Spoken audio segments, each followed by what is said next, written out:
बिस्मिल्लाहिर्रहमानिर्रहीम। अस्सलाम वालेकुम। Welcome to another video of Zeerix biology. चलते हैं आज के टॉपिक की तरफ। आज हम बात करने वाले हैं स्ट्रक्चर ऑफ जनरलाइज्ड सेल, यानी जो एक हमारे पास सेल है उसका जनरल बेसिक स्ट्रक्चर कैसा होता है और उस जनरल स्ट्रक्चर को स्टडी करने के लिए कौन सी टेक्निक का इस्तेमाल किया जाता है उसके बारे में आज हम डिस्कशन करेंगे। सबसे पहली और सबसे इंपॉर्टेंट चीज जो है वो एक टेक्निक है जो कि सेल फ्रैक्शनेशन के नाम से जानी जाती है। ये एक मॉडर्न टेक्नोलॉजी है that is used to isolate the components of cells including organelles. तो जब कभी हमने सेल के इंटरनल स्ट्रक्चर्स या उसके अदर पार्ट्स को स्टडी करना होता है तो हम सेल फ्रैक्शनेशन की जो है वो मदद लेते हैं। अब सेल फ्रैक्शनेशन के हमारे पास क्या है, 3 स्टेप्स हैं। सबसे पहला डिस्ट्रप्शन है, जिसमें हम सिंपली जो है जिस भी सेल के ऑर्गेनल्स या पार्ट्स को स्टडी करना है तो उनको टिश्यू में से पहले आइसोलेट करना जरूरी है, डिस्ट्रप्ट करना। सेकंड नंबर पे हमारे पास स्पिनिंग है। तो हम क्या करते हैं कि एक अल्ट्रा सेंट्रीफ्यूगेशन मशीन का इस्तेमाल करते हैं विच कंसिस्ट ऑफ रोटर। उसके अंदर हम टेस्ट ट्यूब के अंदर होमोजेनाइज्ड मिक्सचर ले लेते हैं जो हमारे पास सेल का है, और देन उसको फिर हम घुमाते हैं एक खास आरपीएम पे। जब हम घुमाते हैं तो तीसरे नंबर पे क्या करती है, डेंसिटी ग्रेडियंट बना देती है सेंट्रीफ्यूगेशन के दौरान।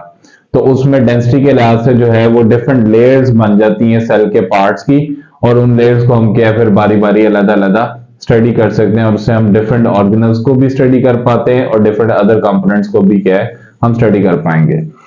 अब अगर हम बेसिक कंपोनेंट्स की बात करें जो कि तमाम सेल्स में पाए जाते हैं, तो हमारे पास 3 बेसिक कंपोनेंट्स हैं। नंबर 1 हमारे पास प्लाज्मा मेम्ब्रेन, नंबर 2 पे हमारे पास न्यूक्लियस है, नंबर 3 पे साइटोप्लाज्म है। प्लाज्मा मेम्ब्रेन में जो एडिशनल आप बात ऐड कर सकते हैं वो हमारे पास प्रेजेंस ऑफ सेल वॉल है। इन केस ऑफ हमारे पास जब हम बात करते हैं प्लांट्स की, हम बात करते हैं फंजाई की, हम जब बात करते हैं बैक्टीरिया की, तो उसके अंदर सेल वॉल मौजूद होती है which is outer most boundary consider की जाती है क्योंकि प्लाज्मा मेम्ब्रेन से भी बाहर मौजूद होती है। अब टाइप्स ऑफ सेल की बुनियाद पे बात की जाए तो हमारे पास क्या है, we have 2 types of cells. एक हमारे पास प्रिमिटिव काइंड ऑफ सेल है जिसे हम प्रोकैरियोटिक सेल कहेंगे, और दूसरा हमारे पास यूकैरियोटिक सेल है। प्रोकैरियोटिक और यूकैरियोटिक में जो बेसिक फर्क है वो यही पॉइंट है जो कि इसको डिफाइन करता है कि जो प्रोकैरियोटिक सेल है they do not have any definite nucleus. हमारे पास क्या है कि prokaryotic cell lack definite nucleus and nuclear material directly submerged in the cytoplasm. तो अगर मैं जनरली कंसीडर करूं, हमारे पास ये फॉर एग्जांपल एक प्रोकैरियोटिक सेल है, तो उसके अंदर किसी किस्म की कोई बाउंड्री मौजूद नहीं है, कोई एनवेलप नहीं है जिसके अंदर जो है वो हमारे पास न्यूक्लियर मटेरियल मौजूद हो। तो ये सिंपली क्या है कि सबमर्ज हुआ होता है directly in cytoplasm just like in bacteria. But in case of eukaryotic cell we have distinctive nucleus and chromatin material is bounded. तो अगर हम देखते हैं जो हमारे पास लाइक एनिमल सेल है उसके अंदर बकायदा तौर पे आपको न्यूक्लियर मेम्ब्रेन मिल जाती है। इस न्यूक्लियर मेम्ब्रेन के अंदर जो है हमें जेनेटिक मटेरियल या क्रोमेटिन मटेरियल देखने को मिल जाता है।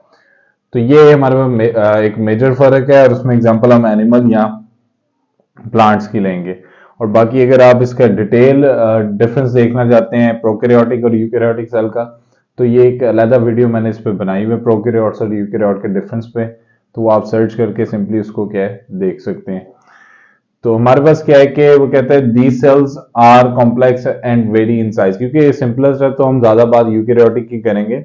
तो ये क्या हमारे पास कॉम्प्लेक्स है और साइज में भी वेरी करते हैं, और मल्टीसेलुलर बॉडीज जो है वो नॉर्मली यूकैरियोटिक सेल की बनी है, बैक्टीरिया होते ही यूनिसेलुलर है, तो उस लिहाज से हमें क्या है कि डिफरेंट साइजेस और उसके अंदर क्या शेप वगैरह देखने को मिल जाती है।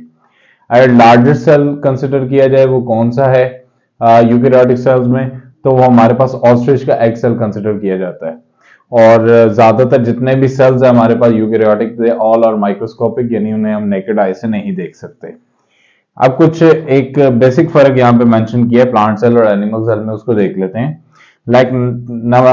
कुछ ये प्लांट सेल के पॉइंट्स हैं और देन एनिमल सेल के। सबसे पहले प्लांट सेल के पॉइंट्स को डिस्कस कर लें। तो प्लांट सेल जो है they contain cell wall and centrioles इसके अंदर एब्सेंट है, यानी सेल वॉल होती है, सेंट्रियोल्स मौजूद नहीं होते। एक लार्ज सेंट्रल वैक्यूल होता है। अगर आप इसके डायग्राम की तरफ देखें प्लांट सेल की, तो सबसे पहले मैंने जिस तरह आपको बताया कि बाकायदा तौर पे हमारे पास क्या है कि एक आउटर मेम्ब्रेन है जिसे हम सेल वॉल का नाम दे रहे हैं। फिर अगर मैं बात कर रहा हूं तो दे हैव लार्ज वैक्यूल, बड़ा सारा इसका क्या है हमारे पास वैक्यूल है। और प्लस वो कहते हैं कि प्लास्टिड्स आर प्रेजेंट। प्लास्टिड्स क्या है?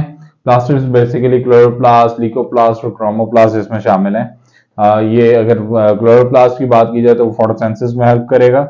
And nucleus is present at the peripheral region. जब वैक्यूल का साइज बड़ा है तो जो न्यूक्लियस है वो बिल्कुल एक साइड पे जो है वो उसकी वजह से पुश हुआ होता है, तो जो कि एनिमल सेल में ऐसा नहीं होता।